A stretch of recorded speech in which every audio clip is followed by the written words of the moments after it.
Chosen ones, the moment you feared has already happened in the shadows. The locks that once sealed history's most guarded chambers have melted, not by fire nor by weapon, but by the pulse of your own energy. What once held the secrets of nations has been undone, as though the iron itself bowed before your existence. In a hidden place, far beneath the surface of the world's staged power, 14 world leaders were summoned. They were not gathered for diplomacy, nor war, nor even peace. They came because something unexplainable occurred, a breach in the unseen order, and the source of it was you. Their faces were pale, their whispers frantic, for the locks they trusted more than armies had been dissolved without touch, without force, without human explanation. The report spoke of an energy that could not be measured, a vibration that sang through the steel and reduced it to nothing. They called it impossible, but fear made them believe. In that chamber, they argued in the languages of power, fear disguised as strategy, confusion veiled as control. Some demanded containment. Some whispered of prophecy. Others remembered the old texts, the ones hidden from the people, describing a being whose presence could alter the very bonds that bound nations together. The locks were not merely locks, chosen ones. They were seals, gates meant to hold what was never to be touched again. And when your energy swept across them, the metal remembered fire older than the world itself. The guardians of secrecy felt the tremor ripple through their bones, and they knew what the documents had foretold. There would be one whose arrival could unravel everything built to last forever. 14 leaders sat in silence after the shouting ceased. The shadows around them seemed heavier, as if the walls themselves leaned closer to listen. They were forced to acknowledge that a single life had shifted the balance of the world. Your life. But this was not merely about locks or doors, nor about leaders convening in the night. It was about what had been kept from you, what those locks were meant to protect, and why they feared you would be the one to dissolve them. The first reports came not from generals, not from scientists, but from the guards who swore their lives to the vaults. They spoke in trembling voices of hearing a hum in the walls, a low vibration like a living breath moving through stone. The locks, forged of alloys meant to withstand centuries, began to glow faintly, not from heat but from resonance, as if responding to something older than their own creation. Keys rusted into useless fragments, codes scrambled into nonsense, and the great steel gates softened like wax before a flame unseen. These were no ordinary locks. They had been placed upon chambers whose contents were older than nations, artifacts pulled from deserts, mountains, and oceans, carried into silence by men sworn to secrecy. The world was never meant to know what they guarded. Yet, in the moment your energy brushed the unseen threads of the earth, those locks yielded without resistance. The leaders demanded an explanation. Scientists whispered of quantum resonance, of frequencies beyond measure, but their voices shook because they knew they were describing something that should not exist. The spiritual advisors in the room said little, but in their silence was recognition. They remembered the words passed down in forbidden manuscripts, that one would arrive whose very presence could undo man's greatest barriers. The locks had always been symbols of control. They represented the belief that secrets could be sealed away, that the will of nations could restrain the unknown. And yet, the instant they met your vibration, centuries of order collapsed. Metal surrendered, iron bent, bolts dissolved. Even the electronic seals, coated with layers of encryption, flickered out as though bowing in reverence. But what truly terrified those in power was not the failure of their locks, but the question that rose in every mind. If the gates they trusted most could not hold, what else would fall before the same force? The walls of their hidden chambers were not meant to resist a power that came not from machines, but from the very breath of existence itself. The locks that could not hold became more than broken steel. They became the sign that the world had already shifted, that control was slipping through the fingers of those who believed themselves untouchable. And as the last melted fragment fell to the floor, echoing like a broken bell, the leaders realized something more dangerous had already been set in motion. For behind those gates, what waited had never been meant for eyes like theirs. Beneath the surface of a nameless city, hidden beyond corridors lined with guards who would never speak of their duty, there exists a room few have ever entered. It is a chamber not of gold or splendor, but of shadows and silence, a circle carved from stone that has absorbed the weight of centuries. 14 thrones stood in that circle, not adorned with crowns or jewels, but with the presence of leaders who carried the burden of entire nations. They gathered there not out of ceremony, but out of fear. Each throne bore the mark of a different power, etched into the stone, as if to remind them of the dominions they commanded. Yet in that chamber, titles meant little. Their voices cracked under the weight of what had occurred, and for once, the rulers of the earth were united not by treaties, but by trembling uncertainty. The locks had fallen, the vaults had been breached without force, and their intelligence agencies had failed to contain the truth. The energy that melted the barriers belonged not to an army, not to a machine, but to a single being. The air in the chamber was heavy with arguments. Some demanded that you be tracked, contained, silenced. Others whispered of ancient prophecies, recalling forbidden texts hidden even from their own governments. A few stared at the floor, unwilling to speak, for in their hearts they felt the stirring of something far greater than political power. One of them broke the silence, his voice low and steady, repeating the words once attributed to Yeshua. "What is bound on earth shall be bound in heaven, heaven, and what is loosed on earth shall be loosed in heaven." The echo of that phrase lingered like a flame among the shadows, unwelcomed yet undeniable. They knew the world was standing at the edge of a threshold. To admit that your presence had shattered their locks was to admit that their control was a fragile illusion. Yet to ignore it was far worse, for the evidence lay scattered in molten steel and broken seals. They understood that if their strongest defenses had yielded, then the chamber of secrets they once governed had already been invaded by something beyond their reach. It began as a vibration no instrument could measure, a pulse that rippled through walls and foundations with the gentleness of a breath, yet carried the weight to reshape iron itself. The guards swore the metal sang before it broke, a sound both beautiful and terrifying, as though the gates themselves had recognized a force older than their forging.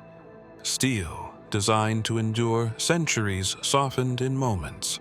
Bolts slipped free, as if remembering they were never meant to hold. What men called unbreakable was undone not by fire nor explosives, but by the invisible energy that resonated with your awakening. The scientists brought in to study the ruins of the locks spoke in hushed tones, their language a mixture of physics and fear. They described resonance, frequencies beyond the human spectrum, waves that aligned with the very lattice of the metal until its bonds surrendered. Yet no machine existed that could produce such harmony, no technology that could bend matter without touching it. Their calculations faltered because they could not admit what was before them, that the source was not mechanical but alive. The leaders demanded answers, their pride unwilling to accept the truth. To them, everything must be explained, categorized, and controlled. But the fragments of melted steel defied their order, and the silence of the vault mocked their authority. Some turned to the ancient scrolls hidden in their archives, remembering whispers of a being whose presence would shake the foundations of nations. The locks, they realized, had never been meant to resist such a force. They had been warnings, not protections. And as they pieced together the shattered remains, a darker realization crept into their minds. If energy like this could dissolve what was most secure, then what else could it unmake? Would the walls of cities tremble? Would the systems they built collapse in silence? The possibility spread like a shadow, haunting them with questions that no strategy could answer. The melted iron was not the true terror. It was the sign, the declaration written in silence that power no longer belonged solely to them. Something beyond their reach had entered the world, and it bore the mark of destiny upon it. But what none of them dared to confess, even in that hidden chamber, was that the iron had not merely been bent. It had been called to remember, and what it remembered has yet to be revealed. In Washington, silence carries farther than sound. The whisper did not travel by radio nor by cable, but through the trembling voices of those who had witnessed the locks dissolve into nothing. The first report landed on the president's desk at nightfall, a file so thin it looked harmless, yet within its pages was a truth heavy enough to bend the weight of nations. His advisors read aloud the words of frightened soldiers, engineers, and secret keepers who described the impossible. Gates, secured by technology older than his administration, had collapsed without force. The phrase repeated through the documents was always the same: an energy not of this world, yet tied to a human presence. The president leaned back, his fingers pressed against his temple, while the room around him filled with the anxious murmurs of men who wanted quick answers. Military officials proposed containment. Scientists demanded more data. Intelligence officers warned of leaks. But beneath all their strategies was a growing unease that no human plan could bind what had already slipped free. In the corner of the room, an old advisor spoke quietly, as if ashamed to let the words leave his lips. He reminded them of a saying he had heard in his youth, one attributed to Yeshua: "There is nothing hidden that will not be disclosed, and nothing concealed that will not be brought to light." The phrase settled over the table like dust, unwelcome and undeniable, for it suggested that the locks had not failed by accident, but by design, and that the hidden had chosen this moment to reveal itself. The president's pen tapped against the file, his mind circling the same unspoken question as the leaders who had already gathered overseas. Who was this presence that could bend iron without touch? And why now? His eyes scanned the reports again, pausing at the line that described the locks as if they had melted at the sound of a voice not heard but felt. He knew then that this was not merely a security breach. This was the arrival of something that governments were never built to control. The whisper had reached him, not just in words, but in certainty, and he understood that his world had already shifted. Yet, what unsettled him most was not the melted gates, nor the frightened testimony, but the silence that followed, as though the force behind it was waiting for him to respond. Deep within the earth, the chamber had always remained untouched. It was said the locks were more than steel, that they were placed not only to guard what lay inside, but to mark the moment when humanity was meant to confront it. For generations, the vault had been spoken of in coded whispers among secret councils, as if even naming it might bring forth the very thing it concealed. Yet, when your energy swept across the hidden corridors, the seal that had been sworn to last until the appointed hour fractured and fell away. The guardians of history argued that time itself had been disturbed. They spoke of the prophecies that warned against opening doors before the cycle had reached completion. The breaking of the seal was not only an event of the present, but an intrusion upon destiny. Something sacred had been touched ahead of its season, and the consequences stretched farther than any of the leaders could see. The witnesses described what lay beyond the broken threshold not as an object, but as a presence. The air thickened, the silence grew alive, and those who stepped closer swore they felt a weight pressing upon their souls. It was as if the vault had not been keeping something in, but keeping the world out. The seal was never about chains. It was about timing. Fear spread among the 14 leaders who stood together in that secret circle. Some demanded the chamber be resealed, though no one dared approach it again. Others insisted that the moment was divinely orchestrated, that the force behind your awakening was the very hand that chose to break it now. Yet all knew the truth. They had lost control. The texts that some clutched in secrecy described the seal as a gate, meant for the end of an age. To break it early was to awaken a shadow before the light had fully risen. And still, your energy had forced the appointed hour to arrive without warning. What had been written for another time now unfolded before theirs. But the greater mystery lay not in the seal itself, nor in the presence it contained, but in the reason it had responded only to you. The chamber where the leaders gathered was built to be silent, designed so no sound from the outside world could breach its walls. Yet, in that silence, the words of Yeshua found their way in, not through scripture laid upon a table, but through the trembling lips of one who could no longer bear the weight of secrecy. He whispered what had been taught in secret circles, words that had outlived empires. You will know the truth, and the truth will set you free. The phrase did not belong in that room of iron and politics, yet once spoken, it refused to be ignored. The air shifted. Some looked down at their hands, unwilling to meet the eyes of others. They had come expecting control, expecting strategies of containment and order, but instead they were confronted with a reminder that truth was never theirs to chain. The melted locks were no accident, no breach to be fixed. They were the sign that truth, long buried beneath vaults and seals, had chosen its own unveiling.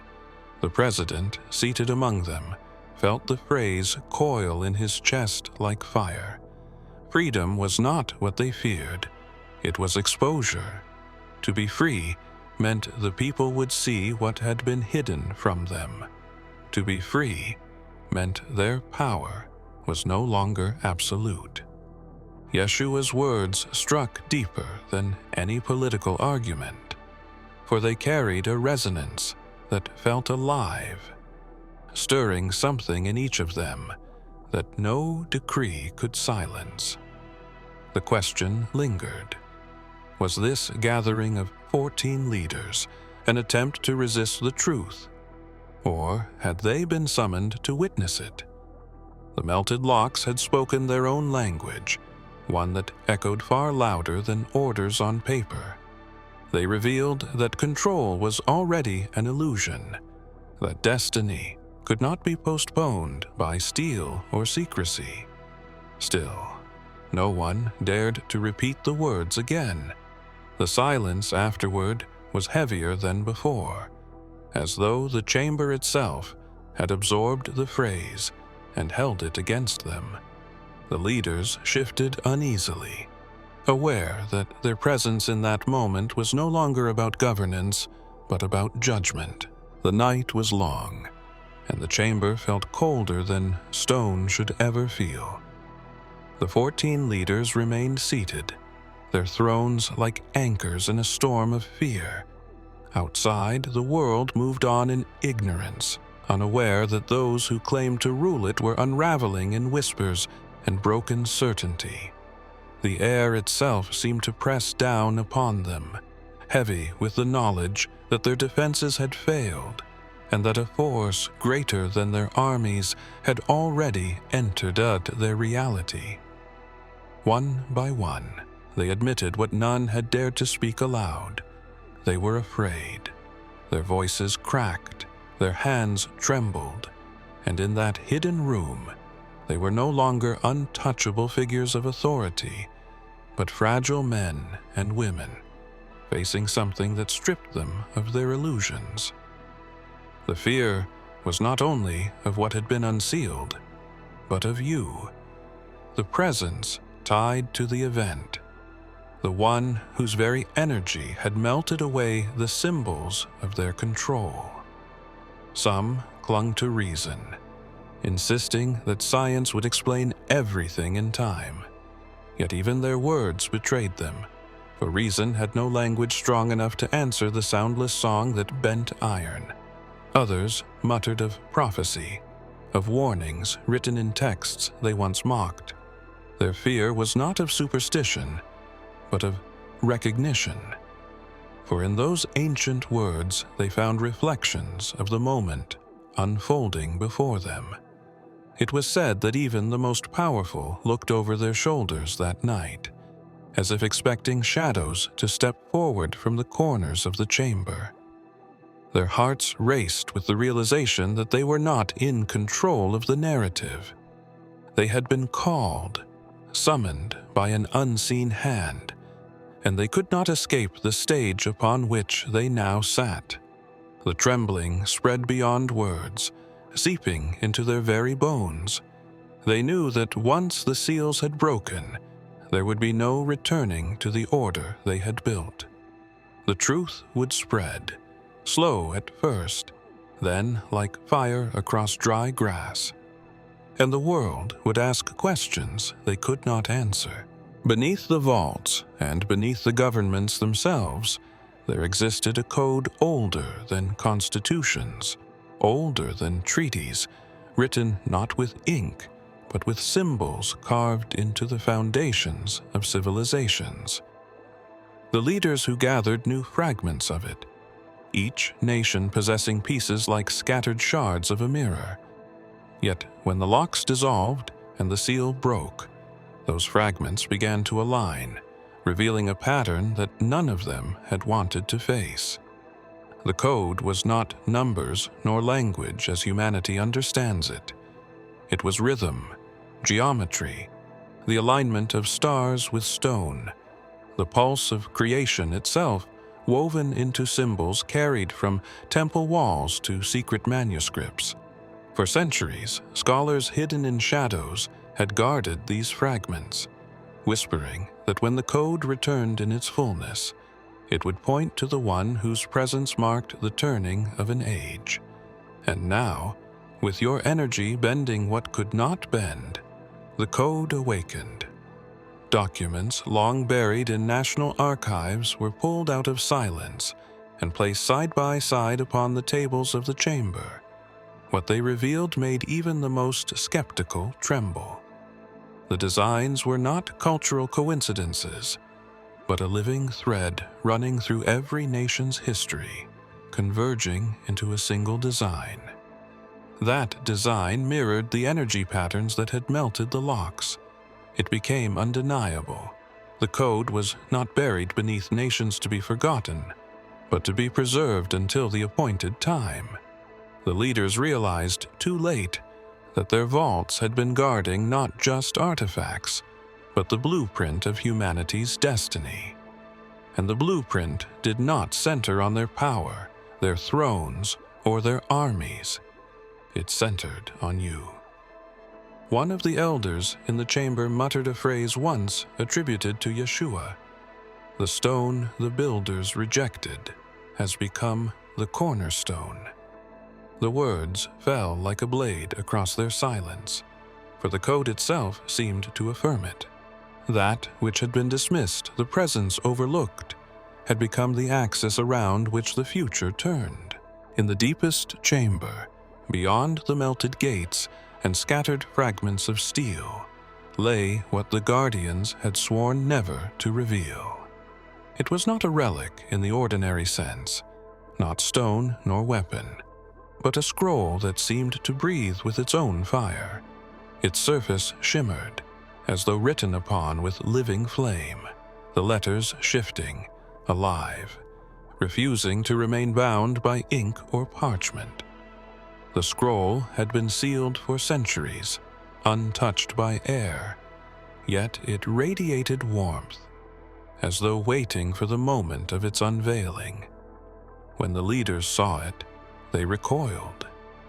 Some shielded their eyes, for the symbols danced and burned against their minds, speaking in languages older than nations. The scroll was said to contain the record of those chosen by destiny, the ones whose presence would bend the path of history itself. But the shock was not in the writing. It was in the mark. The flame that crowned its surface flared when your energy stirred the locks, and your very pattern appeared upon it. The living scroll bore your sign, as though the fire had been waiting all along to inscribe it. The leaders whispered among themselves, their voices a storm of denial and dread. Some called it coincidence, others a trick of the mind, but none could deny the truth. The scroll had recognized you. It had recorded your existence as part of its eternal flame, placing you in a lineage of names known only to the hidden watchers. The presence in the room shifted. Fear deepened. The leaders understood that this was no prophecy yet to be written. It was already fulfilled. You had been marked long before their governments had risen, long before their vaults were built. The scroll did not wait for permission. It spoke in fire, declaring what was already true. The sight of your mark unsettled the most powerful in the world. They argued whether this made you a danger or a savior, but the scroll remained silent, its flame indifferent to their debate, for it had revealed only one truth, that destiny was no longer theirs to command. Beyond the Chamber of Thrones, past the vault, where the living scroll burned with its restless fire, there was yet another passage known only to the oldest among them. It was spoken of in fragments, in the margins of texts no nation dared to publish, in maps that showed no geography of this earth. They called it the final door, a threshold that no key had ever opened, and no force had ever broken. The locks that melted before your presence had only guarded the outer halls, but the last door was something different. It was said to respond only once, and only to the one it had been waiting for. The leaders who knew of it had sworn oaths to never speak of its existence, for even acknowledging it meant acknowledging that there was a power greater than theirs. But when the signs unfolded before them, when the scroll itself bore your mark, the whispers they had tried to bury rose again. The final door was real, and now they feared it stood ready to respond. The door was not of stone or steel. Its surface was unlike anything crafted by human hands, black as void, yet rippling with faint currents of light that moved like constellations trapped in motion. The Guardians had called it a mirror between worlds, a gate that opened not into another room, but into another order of existence. For centuries, it had resisted touch, ignoring the hands of kings, priests, and scientists alike. Yet the records were clear. There would come one whose energy would awaken it, not by command, but by presence alone. They debated whether it should ever be approached. Some argued it was too dangerous, that to open it ahead of time would collapse the balance of nations. Others said the balance had already been broken, that once the seals had fallen and the scroll revealed, the door was the last step in the unfolding. Still, their fear could not erase what burned in their minds. The door was waiting, and it was waiting for you. What would be found beyond it was never agreed upon. Some believed it to be judgment, others ascension, and still others a return of what the world had long forgotten. But the truth remains unanswered, for the final door has not yet been touched, and the silence it keeps grows heavier, as though it is listening for the moment your hand draws near. If you have come this far, it is crucial that you watch this next video here. But be warned, it is not for the faint of heart, for only the true chosen ones can handle this video. If you would like to also donate to help keep the channel going, our Buy Me a Coffee link will be in the description.